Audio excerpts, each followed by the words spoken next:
Oi, oi, oi, oi, oi, tudo bem? Nós vamos começar aqui e vamos ver na live quando é que vai começar. Se não der certo, eu espero mais uns minutos e daí eu começo de novo.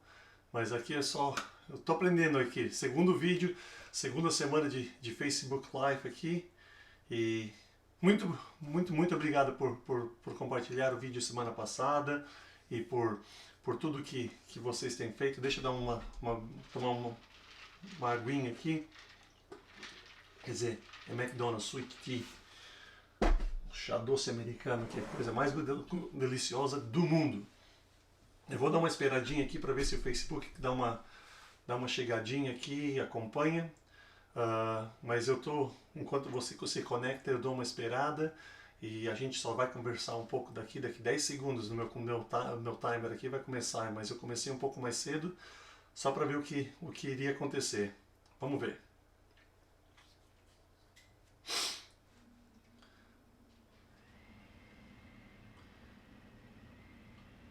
Aí, então, pelo jeito tá live já. Eu tô vendo o vídeo aqui. Ah, a Cristiane já está conectada. Bem-vinda, Cristiane. Nós estamos aqui. Vamos mudar um pouco a mensagem para essa semana. Nós não vamos continuar com a nossa mensagem sobre o casamento. Nessa semana nós vamos mudar e vamos falar sobre mães. E se você é ou não uma mãe, eu acho que não precisa ser só para você que é mãe, mas todos nós temos uma mãe. E então, ontem não, no domingo, no nosso culto aqui em Paris, tive a oportunidade de pregar uma mensagem para os dias das mães e eu gostaria de dividir essa mensagem de Dia das Mães com você também. Então, nós vamos começar daqui um ou dois minutinhos até você poder se conectar e estar ligado aqui na mensagem, mas eu vou fazer uma oração aqui e daí a gente vai direto para a mensagem. Então, mas vamos fazer uma oração para começar essa mensagem de uma maneira legal. Senhor, obrigado por esse dia, obrigado por esse tempo junto. E o Senhor, eu te peço que abençoe essa mensagem e que o Senhor use para a sua glória. Em nome do Senhor Jesus. Amém. Então tá, nós vamos falar aqui, eu vou chegar a falar, tem uma história aqui de um autor americano chamado James Dobson. E esse autor, ele escreve muitos livros sobre a família, ele conta uma história sobre a mãe que estava doente, ela estava com uma gripe. Então ela estava na cama e a filhinha pequena dela foi lá, não, vou cuidar de você, mãe, deixa que eu cuido de você. Foi lá, pegou um travesseiro, botou nas costas para a mãe, pegou uma revista que a mãe gostava, deu uma revista para a mãe ler. E daí ela falou, eu vou fazer um chá para a mãe, que a mãe gosta de chá. Então ela foi lá, fez um chá, daqui a pouco ela vem com a xícara de chá para entregar para a mãe e tudo mais. E a mãe pega a mãe vai lá e vai começar a tomar o chá. Ela falou, mas... Daí ela parou e falou, mas como assim? Aonde que você aprendeu a fazer o chá? E ela falou, não, eu aprendi vendo você fazer, mãe. Eu fui lá e pego a água, ponho as folhas de chá dentro da água, daí eu fervo a água, daí eu pego a água, tenho que coar para tirar as folhas de tudo. Mas, mãe, eu tive um problema que eu não conseguia achar o coador. Mas não tem problema, eu fui lá e usei o mata-mosca e já deu problema. E a cara da mãe falou, um mata-mosca? Ela falou, não, mãe, mas não se preocupe, eu não usei o novo mata-mosca. Eu usei o mata-mosca velho, usado já. Então, se você tem filho, se você tem uma filha, você pode ter histórias mais grosseiras, mais nojentas do que essa até, mas a realidade é que todos nós conhecemos uma mãe que cuida da gente, assim, ela aprendeu por vendo e tudo, a filha aprendeu a fazer as coisas vendo a mãe e tudo mais, e uma das coisas que nós vamos falar hoje que maternidade é uma coisa que pode ser confusa, pode ser frustrante, pode ser cansativa, mas é uma coisa que não existe uma fórmula. É uma coisa que ser mãe, não existe um livro que fala, não, ó, faz isso, isso, isso e isso, e pronto, tá feita a fórmula. E se você tem 2 filhos, 3 filhos, você vai ver que você pode fazer a mesma coisa com o primeiro filho, com o segundo filho, E a mesma coisa com o terceiro filho. E o que vai acontecer? Todos os três são diferentes. Porque criar filho, ser uma mãe, ser um pai, é uma coisa diferente. Mas nós vamos falar um pouco sobre as mães. E uma das coisas que eu quero falar, que eu sei que tem umas pessoas assistindo que talvez não tenham um bom relacionamento com a sua mãe, que talvez esse último dia das mães foi um dia doloroso, foi um dia difícil porque você perdeu a sua mãe já. É um dia que talvez seja difícil porque você queira ser uma mãe. E talvez por motivos genéticos, biológicos, físicos, você não tenha a capacidade de ser mãe ainda. Eu quero só dizer para você, antes que a gente comece mesmo a olhar essa mensagem, que Deus está contigo, que Deus te ama e que Ele tem a mão dele sobre você agora. E Ele vai caminhar com você durante todo esse processo. Mas nós vamos falar hoje um pouco sobre a história de um violinista americano chamado Joshua Bell. E Joshua Bell, em 2007, ele fez um evento aqui na Boston Symphony. Mas antes, em 12 de janeiro, mais ou menos, de 2007, o Washington Post, um jornal americano, tentou fazer uma pequena demonstração, experimento com ele, e botaram ele, um violinista famoso mundialmente, para tocar no metrô de Washington. E eles botaram ele no metrô, botaram ele com uma camiseta de manga comprida, uma calça jeans, um boné rasgado, e ele pegou o violino, botou no chão, botou um dinheirinho assim para a pessoa saber que tem que pôr dinheiro na caixinha para ele, e por 45 minutos ele ficou tocando aquele violino. Tocou Mozart, tocou Schubert, tocou tudo que tem de famoso. Por 45 minutos ele ficou tocando.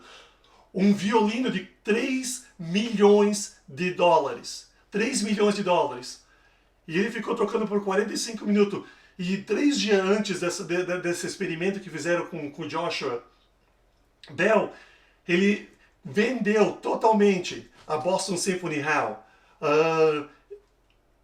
O preço mais barato para poder entrar no concerto dele era $100. $100 o preço mais barato, e vendeu completamente a Boston Symphony. 3 dias depois ele está tocando no metrô, ele toca as mesmas coisas que ele tocou na Symphony, e por 45 minutos que ele estava tocando, ele fez só $32. $32, isso não é incrível? E daí o Washington Post descreveu essa história no jornal deles, e uma coisa que eles falaram foi isso. Eles falaram assim: esse foi um experimento em contexto, percepção e prioridades, bem como uma avaliação do gosto do público. Em um ambiente banal, em um momento inconveniente, a beleza iria transcender? Essa é a pergunta deles. E pelo que eles viram, que as pessoas no ambiente banal, no momento inconveniente, indo para o trabalho, voltando do trabalho, fazendo as coisas, as mesmas coisas, a mesma música, o mesmo violino, tudo mesmo. Porque não estava no momento difícil, ninguém percebeu. Dias antes eles pagaram $100, $1.000 para ir assistir o Joshua Bell, e daqui a pouco não pagaram nada. O que isso tem a ver com a maternidade? O que isso tem a ver com ser uma mãe? Eu acho que isso tem a ver porque, às vezes, as mães e o que eles fazem passam em branco. Tudo que eles fazem no ambiente banal, no momento inconveniente, num lugar difícil, a beleza do que uma mãe faz para um filho, para uma filha, você perde um pouco daquela beleza, porque você está com muita coisa para fazer, você está com pressa, você tem que ir e vir. E nós vamos olhar hoje, e vamos ver em Efésios 5, versículo 1, como a gente é para ver nossas mães, e como a gente pode olhar para ver uma mãe, como a gente pode ver as características de Deus. Aqui Efésios 5, 1 fala assim: portanto, sejam imitadores de Jesus, como filhos amados. Nosso chamado como cristão é para ser imitadores de Deus. Sejam imitadores de Deus como filhos amados. Que Deus nos ama, e porque pelo amor dele, nós é para demonstrar e imitar a Ele. E eu acho que uma das maneiras que a gente vê isso muito é através das mães que nós temos na nossa vida. E nós vamos olhar 2 maneiras em que as mães imitam a Deus. E através da maneira que eles imitam a Deus, nós podemos ver o caráter de Deus. Nós podemos entender um pouco mais sobre o caráter de Deus. Então nós vamos olhar as duas medidas e como as mães refletem o caráter de Deus e através disso como isso aumenta a nossa percepção, a nossa compreensão do que Deus é. Então vamos lá. Primeiro, as mães refletem o amor incondicional de Deus. A mãe reflete o amor incondicional de Deus. O que isso quer dizer com isso? Teve uma história aqui nos Estados Unidos, uma mulher de mais idade que veio até a igreja e ela veio a primeira vez, ninguém conhecia ela e tinha o recepcionista, a pessoa, o ajudante na igreja, domingo de manhã, foi lá, acompanhou, deu um bom dia para ela, falou, meu, que bom, minha senhora, que bom que você está aqui, aonde que eu posso te sentar? E a senhora de idade fala, eu quero sentar na primeira fileira, bem na frente do pastor. Cara, essa pessoa olha para a mulher e fala, meu, você pode, mas não é melhor você sentar mais para trás um pouco? É que o nosso pastor, ele fala meio devagar, meio baixinho, ele é meio monótono, ele meio que põe as pessoas no sono. A mulher olha para esse ajudante, ela olha para ele e fala, você sabe quem eu sou? Ele fala, não conheço, nunca te vi. Ela falou, eu sou a mãe do pastor. Ele olha para a mulher e fala, nossa, e você sabe quem eu sou?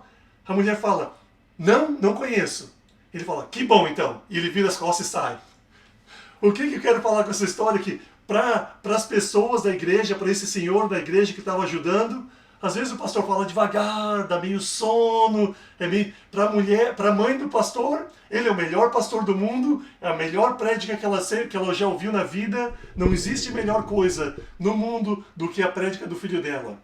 Você pode ver essa mesma expressão de amor incondicional quando você vê uma mãe num evento de filho, num jogo, numa peça que ela está fazendo, uma apresentação da escola, vai ter um filho lá que ele é um anjinho e ele só fica parado lá atrás com as mãos para cima, assim, de anjinho. E a mãe está no celular aqui, ó, só no celular, gravando só o filho, só a filha, gravando o tempo todo. E a criança está lá só assim parada. Tu não sabe nada do que aconteceu na peça, mas para tua mãe, o teu filho foi o melhor anjinho do mundo. É a melhor coisa. Nunca teve um anjinho melhor. Esse é o amor incondicional que a gente vê nas mães. Eu vou contar mais uma história antes da gente olhar no livro de Romanos, capítulo 8. Tem uma história de um menino chamado Ben. O Ben era um menino que tive uns problemas. Ele cresceu na cidade, numa parte ruim da cidade, em Boston, em Chicago. E o Ben, quando ele estava na terceira série, o pai e a mãe dele se divorciaram. E ele ficou morando com a mãe e com o irmão sozinho. Da quinta série, o Ben teve um problema, estava tendo um problema na escola e ele teve uma briga com os outros meninos da escola dele, porque os meninos estavam discutindo se o Ben era o menino mais burro só da sala dele ou ele era o menino mais burro no mundo inteiro. Ele chegou em casa meio ensanguentado, com a briga, foi chorar para a mãe, e a mãe deu um abraço nele e falou, você não é assim, você não é essa pessoa, você é o meu bem, e eu te amo, e você é o melhor, e você tem um futuro. E ela falou para o Ben, daqui em diante, toda semana você vai ir para a biblioteca pública, e você vai pegar um livro, e toda semana eu quero ver você me dar um resumo de 2 livros. Você vai ter que ler 2 livros toda semana e me dar um resumo desses. A mãe dele só tinha terminado a terceira série, mal sabia ler, mas ela queria incentivar o Ben, porque o Ben para ela era a melhor criança do mundo. Na 7ª série, Ben não era mais a criança mais burrinha da sala, o Ben era o melhor aluno da 7ª série. Ele foi se formar no colegial como o melhor aluno do colegial, ganhou uma bolsa de estudos para a Universidade de Yale, uma das mais prestigiadas dos Estados Unidos. Depois dessa bolsa de estudos, ele se tornou um médico, e em 1987 o Ben foi o primeiro médico a performar uma cirurgia que ele removeu dois gêmeos que estavam grudados pela cabeça. E ele foi a primeira cirurgia com sucesso sobre isso. Esse pequeno Ben é o senhor Dr. Ben Carson, que concorreu ao presidente na última eleição americana. Quando foi perguntado, o Ben foi perguntado porque a mãe dele, desde que ele se tornou um doutor, teve fama mundial, a mãe dele foi morar na casa dele com ele. E quando perguntado por que a mãe dele está morando com ele, quando ele já tem uma esposa, um filho, uma filha, tem uma família toda, por que a mãe dele está morando com ele? É isso que Reuben respondeu, falou, você não entende. Se não fosse por aquela mulher, eu não estaria morando aqui. Ela mereceu tudo isso. Tá vendo? Esse amor incondicional de uma mãe que mudou uma vida. Agora, como isso reflete o amor de Deus? Vamos olhar em Romanos, capítulo 8, começando no versículo 31, fala assim, diante de tudo isso, o que mais podemos dizer? Se Deus está do nosso lado, quem poderá nos vencer? Ninguém.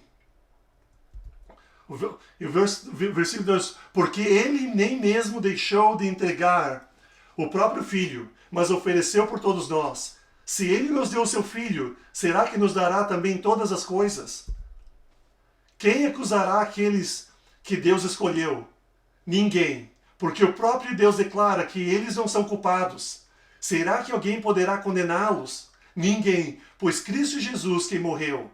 Ou melhor, quem foi ressuscitado está à direita de Deus, e ele pede a Deus em favor de nós. Em versículo 6, fala assim, então, quem pode nos separar do amor de Cristo? Será os sofrimentos, as dificuldades, a perseguição, a fome, a pobreza, o perigo ou a morte? Como dizem as Escrituras Sagradas, por causa de ti estamos em perigo de morte o dia inteiro. Somos tratados como as ovelhas que vão para o matadouro. Em todas essas situações temos a vida completa por meio daquele que nos amou. Pois eu tenho certeza que nada pode nos separar do amor de Deus, nem a morte, nem a vida, nem os anjos, nem outras autoridades ou poderes celestiais, nem o presente, nem o futuro, nem o mundo do lado de cima e nem o mundo lá de baixo. Em todo o universo não há nada que possa nos separar do amor de Deus, que é nosso por meio de Cristo Jesus, o nosso Senhor. Amém. Amém. Não há nada que possa nos separar do amor de Deus, que um amor que existe, que não tem fronteiras, que nada não pode tirar da mão de Deus, que deu o próprio Filho dele, um Deus que deu o próprio Filho Jesus para morrer por nós. Não existe um amor mais incondicional do que esse amor de Deus. Esse é um amor que eu só aceito por Deus e não depende do meu desempenho, não depende do que eu faço, não depende das minhas obras, depende somente de Deus e do amor dele por nós. Isso não é um alívio para todos nós. Não é um alívio que nós podemos ter nesse amor que não depende de nada que nós fizemos. Que é um amor que é dado por nós no momento que nós nascemos, no momento que nós somos criados, no momento que nós começamos a existir nesse mundo. Deus nos ama. E Ele mandou o Filho dele, Jesus Cristo, por nós. Eu amo esse versículo 34, fala, será que alguém poderá condená-los? Uma outra versão fala, quem condenará? Quem o condenará? Nós vivemos um mundo que todos querem julgar ao próximo. Que todo mundo é um advogado, todo mundo é um juiz, todo mundo sabe o certo pelo errado, e todo mundo quer julgar uma vida do outro. E nós olhamos e Deus fala, quem te condena? Quem pode te condenar? Essa é uma história que, quando esse versículo aparece, a imagem que nós temos aqui é de uma corte, e você tem um juiz sentado lá que é Deus, Jesus sentado à direita de Deus, e a pessoa te condenando e dizendo, não, ele está errado, ele fez tudo isso, ele não te merece. E Jesus se inclina meio de lado e fala, não, Deus, eu morri pelo pecado dessa pessoa. Eu morri pelo que ele está fazendo de errado. Eu dei a minha vida para pagar por ele. E ele fala para Deus, Deus, você não seria um juiz justo se você condenasse essa pessoa e eu pelo mesmo crime. Você não seria um Deus justo se você condenasse duas pessoas por um crime só. Agora, essa conversa acontece mesmo nesse... Eu não acredito que essa história realmente aconteça, mas essa imagem que nós temos de um Deus, que nós temos Jesus Cristo sentado ao lado dele falando, não tem condenação contra você, que você é perfeito quando você dá a sua vida a Deus e segue aos mandamentos dele. Quando você segue Jesus Cristo e dá a sua vida a Jesus Cristo, você é perfeito. Você tem um amor incondicional, assim como o amor da sua mãe por você. Segundo, o sacrifício altruísta de Deus. As mães refletem o sacrifício que se dão totalmente, que não pede nada em retorno, que não tem egoísmo. É o mesmo sacrifício que nós vemos Deus fazer por nós. Você já viu isso na sua mãe? O sacrifício que a sua mãe fez por nós? O sacrifício do sono, o sacrifício da conveniência, o sacrifício do próprio corpo. E nós olhamos um sacrifício de uma independência, de uma autonomia, que quando nós viemos ao mundo, a mãe passa a parar de pensar somente nela, mas começa a pensar no filho também. Que no momento que agora se torna responsável por outra vida, tem uma frase muito famosa da Sophia Loren, atriz americana, que ela fala: quando você é mãe, você nunca realmente está sozinha em seus pensamentos. Uma mãe sempre tem que pensar duas vezes, uma para si e uma para o filho. Ela não está certa. Quando você vê a sua mãe, a sua oma, a sua avó, eles param de pensar somente neles, e toda vez que eles têm que fazer uma decisão, eles pensam neles, e eles pensam: mas o meu filho, o meu neto, a minha neta, essa pessoa que eu estou cuidando dessa vida, o que é melhor para eles? Eu penso nessa mensagem, nessa ideia de uma mãe que se doa, porque uma coisa que a gente vê muito nesse mundo, você vê um pai, vamos dizer, que tira um dia de folga para levar o filho a um treino de basquete, de futebol, de natação, do que for. Você vê um pai que tira um dia para ir ver um filho na escola, e todo mundo acha que esse é o melhor pai do mundo. Você vê um pai que tira um dia para ajudar o filho com as tarefas, um dia de trabalho para ajudar o filho, e todo mundo acha uma maravilha. Você já pensou nas mães e o que elas fazem? Como elas cuidam dos filhos? Uns exemplos que vêm à minha cabeça, quando às vezes eu estou no meu escritório aqui em casa e eu ouço a minha esposa no outro quarto aqui do lado, conversando com meu filho, ensinando ele as tarefas, a como fazer, a ler melhor, a escrever melhor, ajudando ele na matemática, a pegar o carro e dirigir 30 minutos, 40 minutos para levar ele até um treino de natação, a uma competição de natação, a ensinar ele na piscina aqui em casa, ou na casa do meu sogro, a ensinar ele dança, que ele gosta de dançar, ensinar ele porque ele está no grupo de danças. E nesses momentos que eu penso e imagino, eu olho e penso na minha esposa e como ela tem o que ela quer fazer, mas ela põe isso de lado. Eu penso na minha mãe, quando eu estava jogando basquete no Brasil, e eu ia estudar à noite, chegava em casa às 11 horas da noite, e minha mãe às vezes já estava na cama, mas já tinha um prato de comida no micro-ondas esperando por mim, para mim poder jantar antes de dormir. Eu acordava de manhã cedo para ir para um outro treino de basquete e o café estava na mesa pronto. Eu voltava do basquete, chegava, o almoço estava na mesa pronto. A minha mãe, com todas as coisas que tinha para fazer, fazia compra a mais para mim, para comprar comida para mim, para eu poder ganhar peso. O dia que a minha mãe e meu pai me levaram até Ribeirão Preto e voltaram para casa chorando os dois, porque com 17 anos eu estava morando sozinho numa cidade, 9 horas de distância. O sacrifício que eles fizeram para mim poder estar no lugar que eu estou hoje. E olha a grandeza do sacrifício que meus pais e minha esposa fazem. E eu lembro da nossa história do Joshua Bell, tocando um Stradivarius de 3 milhões de dólares no metrô, e ninguém presta atenção. Você perde essa grandeza e desaparece. Porque nós estamos tão ocupados, nós estamos sempre temos que ir, temos que fazer, temos muitas coisas, não podemos pensar, parar e olhar a grandeza do sacrifício de uma mãe, do sacrifício de uma avó. Nós olhamos esse sacrifício que as mães fazem e nós pensamos no sacrifício que Deus fez por nós. O sacrifício, e reflete o sacrifício de Deus pela nossa vida. Em Filipenses 2, começando no versículo 3, fala isso: nada façam por ambição egoísta ou por vaidade, mas humildemente considerem os outros superiores a si mesmo. Cada um cuide, não somente dos seus interesses, mas também dos interesses dos outros. Se esse não é um exemplo de de como ser uma mãe, de como muitas das mães e das vós e das homens que nós conhecemos não são um exemplo desse versículo. Que não mostram ambição egoísta, que não tem uma vaidade, mas que humildemente consideram os filhos, consideram os netos, consideram as outras pessoas superiores a si mesma. Que cuidam dos interesses dos outros mais do que dos interesses próximos. Dos interesses próprios. E vai em versículo 5 e fala: seja a atitude de vocês a mesma de Cristo Jesus, que embora sendo Deus, não considerou que o ser igual a Deus era algo que devia apegar-se.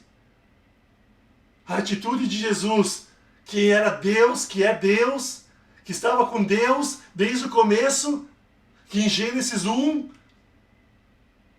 que a criação do mundo, Jesus era parte da criação do mundo com Deus e o Espírito Santo, e ele era Deus, é Deus, e não considerou ser igual a Deus, mas não se apegou e não falou, não, eu sou Deus. O que ele falou? Mas esvaziou-se a si mesmo, vindo a ser o servo, tornando-se semelhante aos homens, e se encontrando em forma humana, humilhou-se a si mesmo, e foi obediente até a morte da cruz. Deus esvaziou-se completamente. Deus mandou Jesus Cristo. Jesus Cristo viu que era Deus no céu. Ele falou, não vão lá e só façam o que eu estou mandando. Não leiam só o Antigo Testamento. Não vão lá e leiam todos os meus mandamentos. Não, ele falou, não, eu vou me esvaziar. Eu vou lá e vou mostrar para vocês como fazer. Eu vou dar um exemplo de como seguir e como se doar a um próximo. Olhe o meu exemplo. O versículo 8 fala, sendo encontrado de forma humana, humilhou-se a si mesmo. Cristo se humilhou a si mesmo. Em vez de dizer, não, só siga meus mandamentos, não, só siga o meu exemplo, ele falou, não, eu vou mostrar como é que é um exemplo altruísta, um exemplo sem importância, falando, não é o que eu quero, mas é o que Deus quer. Ele fez nada, ele fez de si mesmo nada. Ele desistiu do esplendor do céu e trocou a imagem, ser Deus, ele trocou por fome, ele trocou por dor, por traição, por abuso, por tortura e por fim a morte. Uma morte não digna, mas uma morte na cruz. Provavelmente pelado, pregado numa cruz, com as pessoas cuspindo nele. Ele mostrou um exemplo de como é para nós amar um ao próximo. Ele falou, não, eu vou esvaziar a mim mesmo. Nós olhamos esse exemplo e falamos, que maravilha, que bênção de Deus. Um Jesus que voluntariamente desistiu de tudo e morreu numa cruz por mim, pelo meu pecado, para mim poder ser libertado e reconciliado com Deus um dia. Eu penso nessa história e penso no que Deus fez na minha vida e como Ele mudou a minha vida. O amor que Ele teve por mim. Um amor e uma doação que não existe igual. Eu vou terminar essa mensagem de hoje com uma história.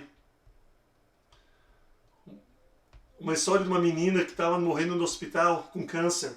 Menina de 8 anos. E teve um artigo que saiu numa revista que fala sobre isso. E a médica entrou no quarto para visitar essa menina. E ela olhou, e quando ela chega no quarto, a avó da menina está deitada na cama com essa menina de 8 anos que estava prestes a morrer. E ela tinha que fazer os últimos exames. Ela entra quieta no quarto, performa os exames, olha para a avó da menina, nenhuma das duas fala nada. Ela vai sair do quarto e ela para na porta e ela olha de novo. E isso que ela fala, fiquei admirando, pois sabia que estava em solo sagrado. O sofrimento de crianças inocentes é horripilante, além das palavras. Jamais esquecerei os braços e o corpo maravilhosos e gentis dessa avó. Ela nunca falou enquanto eu estava lá. Ela estava segurando e participando de um sofrimento que ela não podia aliviar. E de alguma forma, sua presença silenciosa estava o aliviando. Nenhuma palavra poderia expressar a magnitude do seu amor. Nós olhamos essa história dessa avó tentando tirar a dor dessa criança. Um amor de sacrifício, de doação, que olha essa neta e fala, eu dou tudo por essa pessoa. Como reflete um amor de Deus que nos vê nessa dor, porque a realidade todos nós estamos morrendo. Todos nós estamos caminhando até a morte.